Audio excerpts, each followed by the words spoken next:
The potential of remote working depends on individual agreements.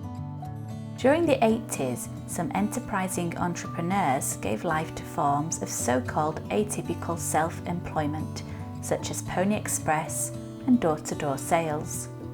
Similarly, the concept of remote working as a new organisation model took shape in the Netherlands, in other countries of Northern Europe, and in Australia during the 90s.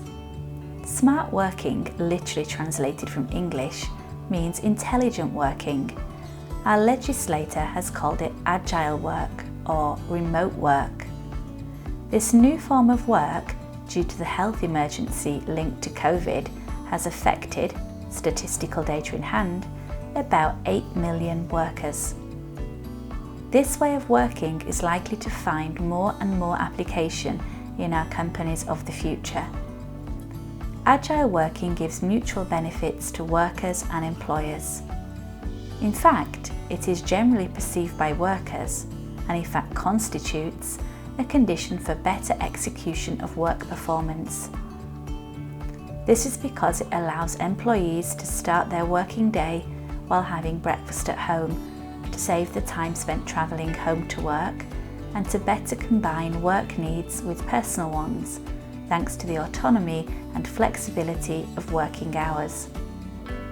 Companies thus have the opportunity to offer an image of modernity and ethical social sustainability, and therefore be more attractive. There can also be significant benefits for companies in terms of cost cutting, where given the decreased presence of employees in the offices, they can reduce and rationalise spaces, avoiding renting or buying larger ones. Remote working can also contribute to an improvement in efficiency and productivity, as workers are more empowered and oriented towards a performance in which the result takes on greater importance. But on the other hand, working remotely dematerialises the workplace, resulting in the risk of a lack of cohesion and comparison between work colleagues and the absence of a corporate social culture. In fact, agile working employees experience a lack of socialisation because the work activity is not just a set of tasks to be performed, but is also based on the comparison and exchange of experiences and ideas within the business community. Furthermore, companies must rely on and trust the sense of self-responsibility of employees.